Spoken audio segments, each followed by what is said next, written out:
The Alabama Farmers Federation and the Alabama Farmers Cooperative proudly present Simply Southern with your hosts Jim Allen and Mary Johnson. Good morning and welcome to Simply Southern. I'm Mary Johnson. And I'm Jim Allen. Coming up on today's show, we're following along as military retirees look for their next challenge in life after leaving our country's service. While those guys sure know a thing or two about weapons, Samantha Carpenter hits the firing range as a group of students gets a lesson in gun safety. And Sydney Phelps will be along later to show us some of the many uses for mint. But first, what better way to start off our show than to talk one of the hosts into the slammer? Don't worry, folks, it's just for fun. I hope. There's no such thing as downtime when you own a farm. This is your land. You tend it and try to get the most from it, no matter the weather or time of day.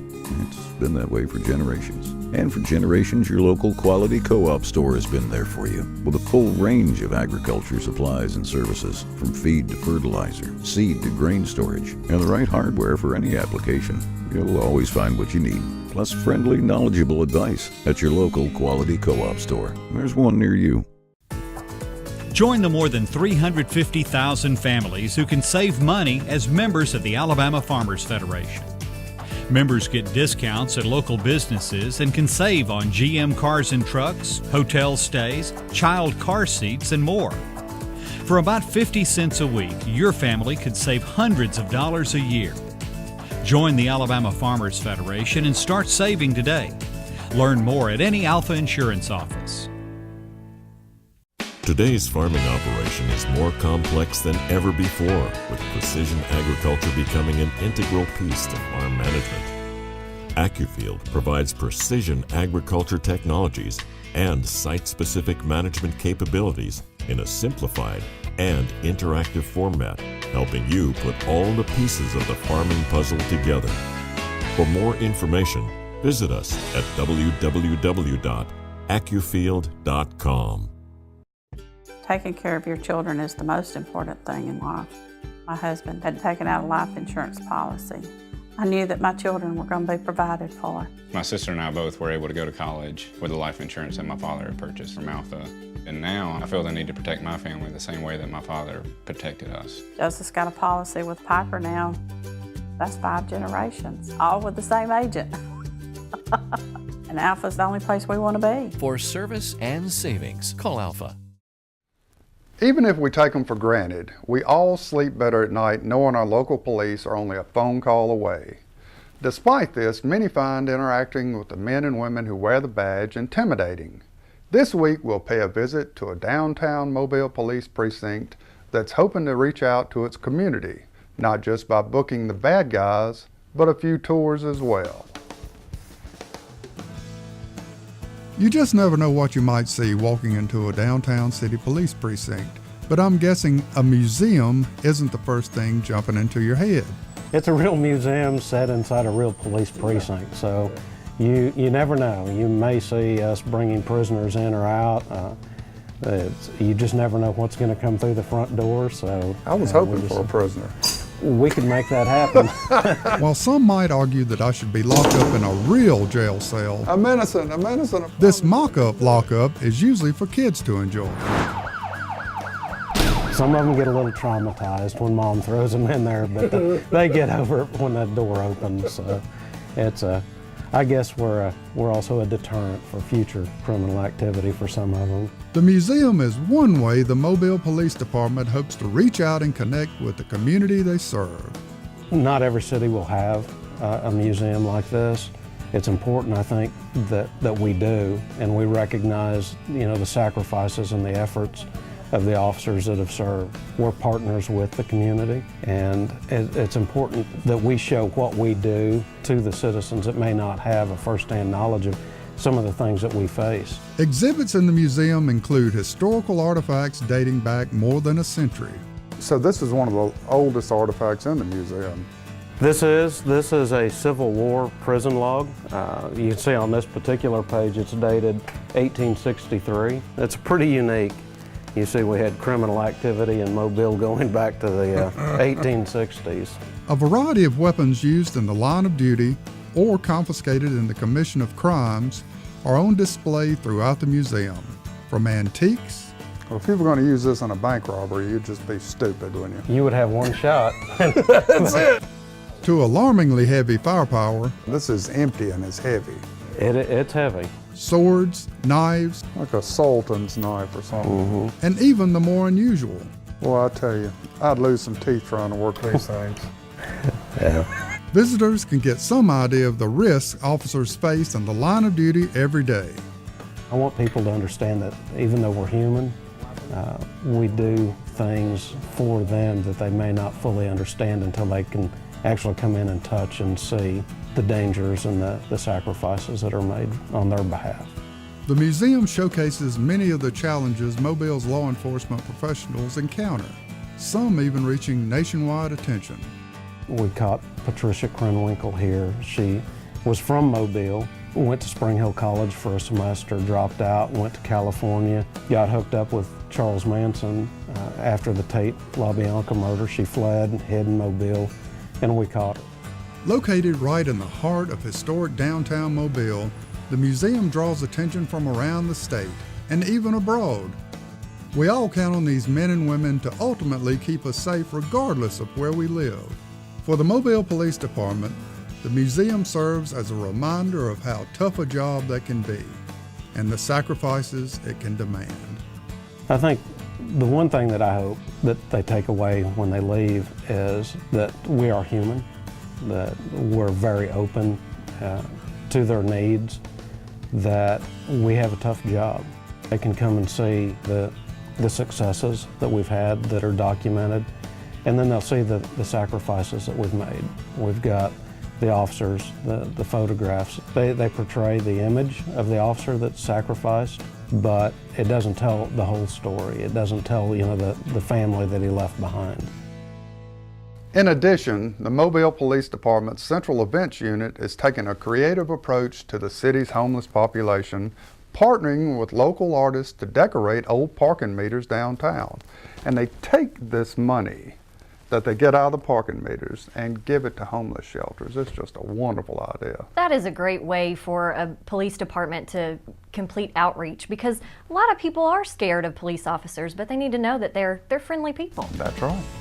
When Simply Southern continues, Samantha Carpenter tells us how one Alabama school is educating its students on a faithfully hot-button subject: guns. Alabama soybean farmers help fuel the state's economy. Soybeans are used to make clean, renewable biodiesel and are a key ingredient in feed for poultry, catfish, and livestock. Soybeans are used in dozens of products we use every day. But best of all, soybean farmers generate $258 million and more than 4,000 jobs for Alabama's economy, all while helping conserve our natural resources. Explore the power of soy. If you asked Alabama school children to draw what they ate for dinner last night, where would the food have come from? Was anything nutritious? Did it build muscles? Did it strengthen minds? Was the meal enough, or was it missed? Across Alabama, 1 in 4 children don't always know where their next meal will come from. But together, we're changing that. Join the movement to end child hunger in Alabama, because every meal matters. Alabama wheat and feed grain farmers grow food, fuel, and freedom. Their harvest helps feed Alabama's multi-million-dollar livestock, catfish, and poultry industries, while reducing America's dependence on foreign countries for energy and food. By combining their strength with farmers of other commodities, feed grain growers are fueling the economic growth of Alabama communities. Nothing brings the family together like U.S. farm-raised catfish. American catfish farmers are dedicated to producing a premium, healthy catfish with a consistently mild, sweet flavor. Because we take as much pride in our work as you do in your cooking. From our family farms to your family's table, you can be sure you're getting the highest quality fish. Because your family deserves the best. U.S. farm-raised catfish. Hunting is a way of life for many in the South. I'm sure many of you watching were learning the finer points of a shotgun or rifle not too long after the training wheels came off your first bicycle. But for some kids around the state, the gun is a mystery. This week, Samantha Carpenter joins more than 100 students in North Alabama getting an education in the world of firearms and how to use them safely. With the popularity that hunting enjoys here in Alabama, 12 gauges and 22s are a familiar sight. Even for many of these students, I've joined on the firing range today. I think I was about 9 or 10 when I first shot my first gun. I've loved it ever since then. I deer hunt every year, as much as I can. Today's event is part of the Hartselle City Schools Ag program, designed to introduce students to some of the firearms commonly carried by hunters and how to use them safely. And in my class, the kids are able to obtain their hunter education certificate, which is required at age 16 to obtain a hunting and fishing license. One of the requirements to getting that card is participating in this hunter education field day, and we offer a lot of things for them here today. They're able to shoot 22 rifles, 12-gauge shotguns, muzzle loaders, bow and arrows, and have a short session on trapping. Students spend a full day rotating between a series of instructional stations, manned by professional instructors from a variety of state and community organizations. We have the game wardens from the Alabama Department of Freshwater Fisheries and Wildlife. We have the Hartselle Police Department with us today. They send 3 officers. Our school resource officers are here. Some of these kids behind me are firing a gun for the first time. The instruction and supervision available today make sure they learn to do it safely. We teach the 4 rules of firearm safety. We teach them proper etiquette. We teach them proper handling of the firearms. A gun is just a tool. It's like a hammer or a saw or a chainsaw or anything else. It's a tool that's used for a specific purpose. Guns have increasingly become a tricky topic in our culture, and today's event offers a controlled environment for many here picking up a firearm for the first time, which makes for a less intimidating experience. The ones that are scared of the guns, they come up and they're afraid, and then after they shoot the gun a couple of times, then they're not afraid anymore. It's a good thing to be scared of them to an extent, and obviously they learn that when treated right, it's a good thing. They understand now that when they see a gun, it's not something that's just there to kill. It's something that's there to protect, it's something there to help, it's something there that can be a benefit to them.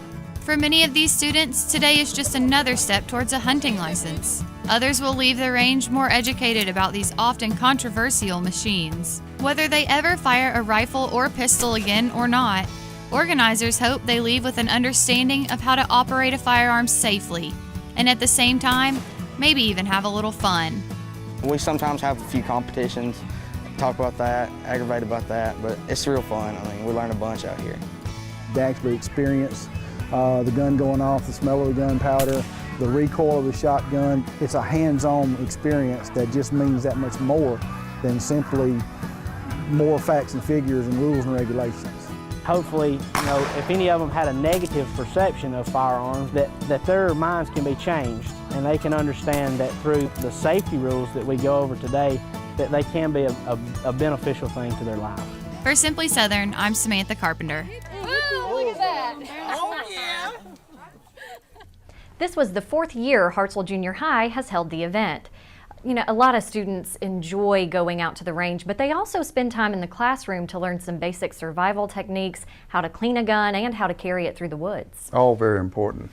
There are a number of agencies that offer similar courses throughout the state, and then you can go online and get certified. Exactly. Lots of ways to learn more about gun safety. After the break, they spend their career in service to our country. Now some veterans are looking for a new challenge in retirement, and agriculture just might be the answer.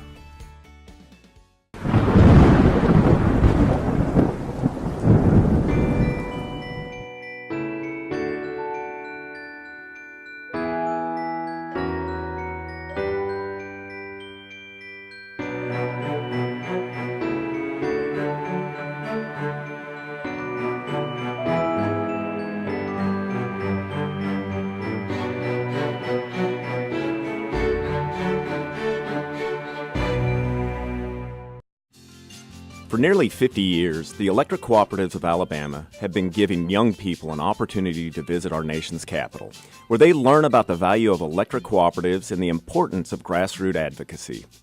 Top students join with thousands of others touring monuments, landmarks, and meeting with their congressional delegation. The Rural Electric Youth Tour program.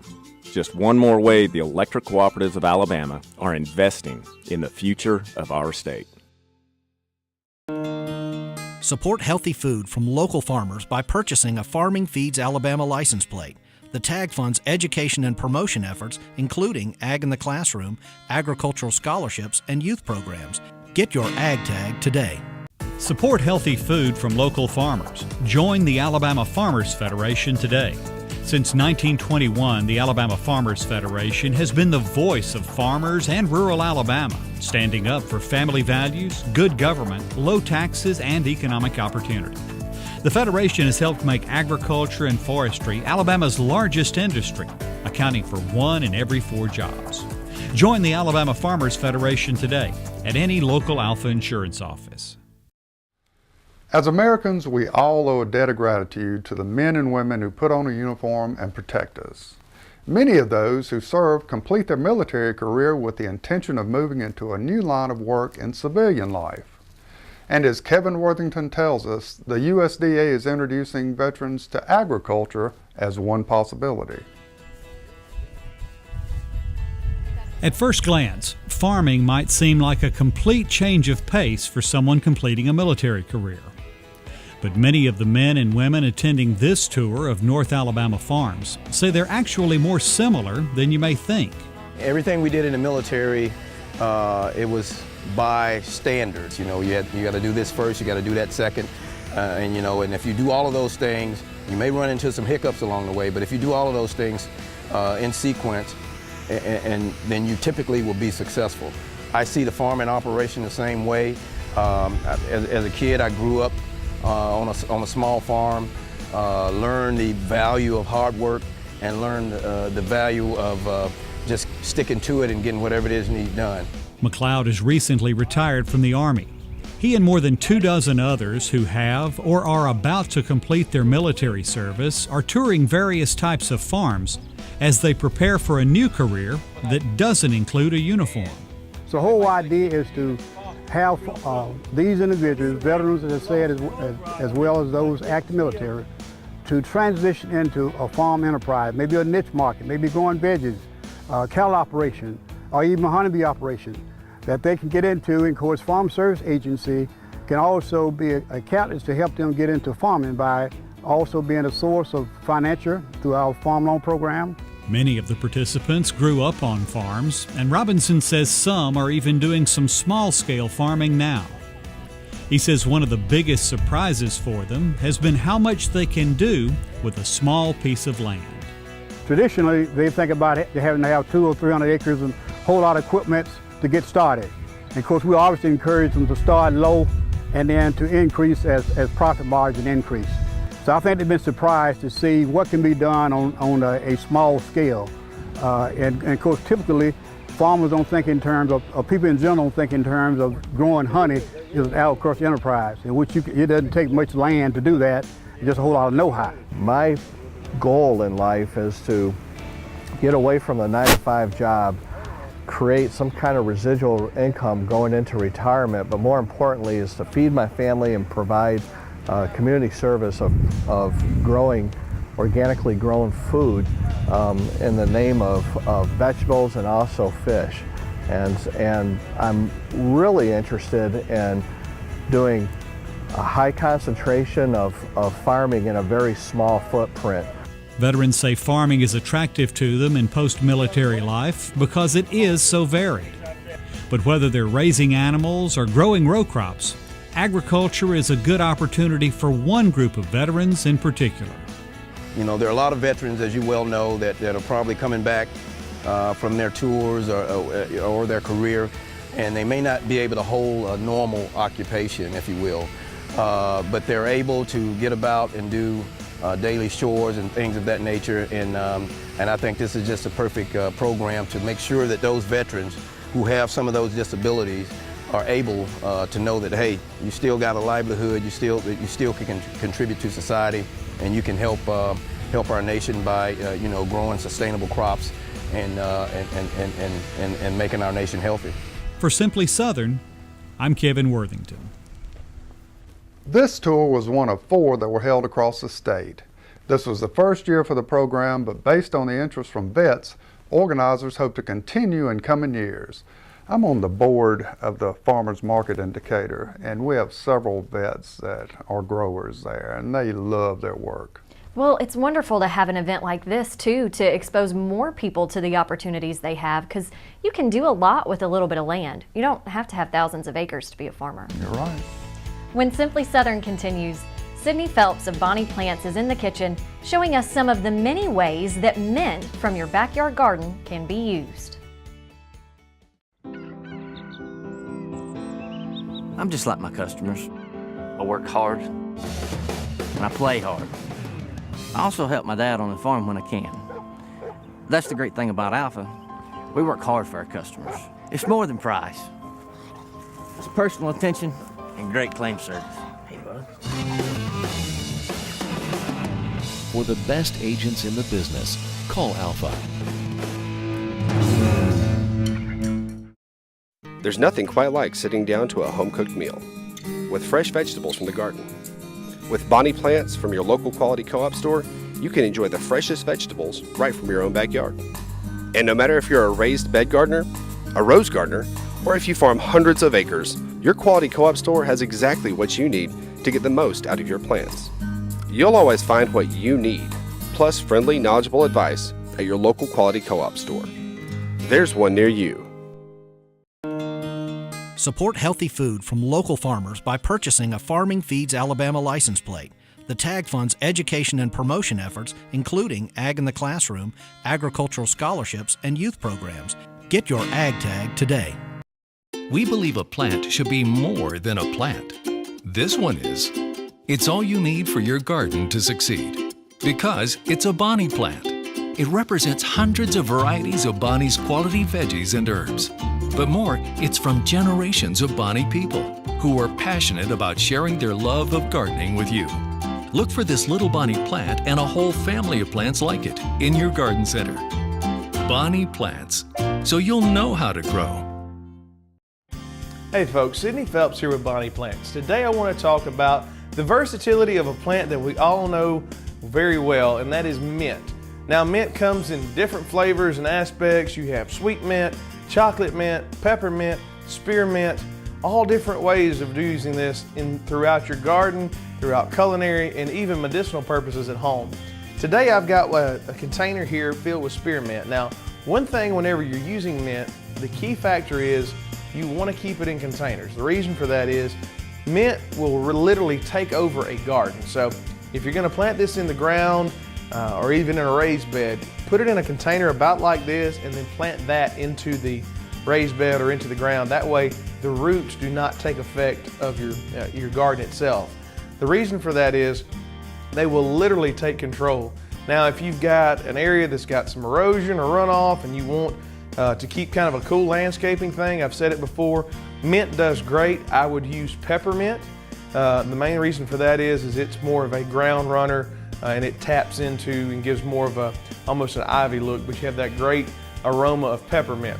So moving on with that, I've got spearmint here in front of me and I've got some leaves here. Whenever you're handling mint, you can pinch it right off in the garden and get that aroma, or if you're trying to get trimmings or something for maybe a cocktail, sweet mint works great with Moscow mules, mojitos. The different flavors can be used in all different aspects. The chocolate mint can be used culinary with cupcakes or even making those thin mint chips that we're used to. But basically just get you some kitchen shears and trim off whatever you need. And the thing about mint is you have to bruise it, puncture it, so you want to make sure that the leaves are out and you can feel and smell that oil and the aroma as it comes out. One cool thing about spearmint, think about your everyday uses of gums and things that you buy. That's that flavor. So you could take literally this mint leaf and throw it in your mouth and you've got that fresh spearmint flavor for there. Culinary, you can mix mint into all different sorts of things, whether it be baking goods, even dog treats. This is something that if you want to make your own dog treats and save some money, put a couple of things of meal together, mix some fresh mint in there and bake them, and your dog's gonna have fresh breath just using stuff right out of your garden and you're ready to go. Peppermint, you can mix that in with candies if you do anything like that. And it's also great to have around the house. The reason for that is not only is the aromatic fragrance gonna be great to have fresh herbs in the house, but mint also keeps spiders away. It is a deterrent of spiders, and mint is becoming more and more popular to have around the yard just for that reason, to keep insects and pests in control. So keep this in mind the next time that you're shopping. The versatility of mint that you can use for all sorts of things in your house, whether you're going to put it into your culinary aspects, into cocktails, or even as a pest deterrent in your own home. You can find more details out about how to use mint in all aspects of your everyday life at bonnieplants.com, or check out our app, Homegrown with Bonnie Plants. Another benefit to feeding your dog mint, if they have an upset stomach, it can help soothe that. Whether you're growing it for your pet or for yourself, like Sid said, grow it in a pot, don't put it in your garden. It'll take over. Absolutely good advice to follow. Whether it's mint or other herbs you might plant, bonnieplants.com is your source for growing information and suggestions for serving. For more information on this week's featured stories, check out their websites. The Mobile Police Museum is located within one of the department's precincts. They don't have a website, but you can get more information, including contact information, at the police department website at mobilepd.org. The Alabama Department of Conservation and Natural Resources offers hunter safety courses, and you can even get certified online at huntered.com. Whether you're a veteran or not, the USDA's Farm Service Agency has a number of programs available for anyone interested in getting started in agriculture. You can reach them at www.fsa.usda.gov. The Simply Southern Facebook page is updated frequently with news of upcoming shows and stories we're working on. And to look back at previous shows, simply visit our website at simplysouthern.tv.net. I hope you'll join us again next Sunday morning as we travel to a cemetery that honors Alabama veterans in much the same way as our country's most famous resting place in Arlington, Virginia. We'll also visit a school system in Talladega County where they make learning fun for students by bringing the outside inside. Thanks for watching Simply Southern this week. I'm Mary Johnson. And I'm Jim Allen. We'll see you again next week.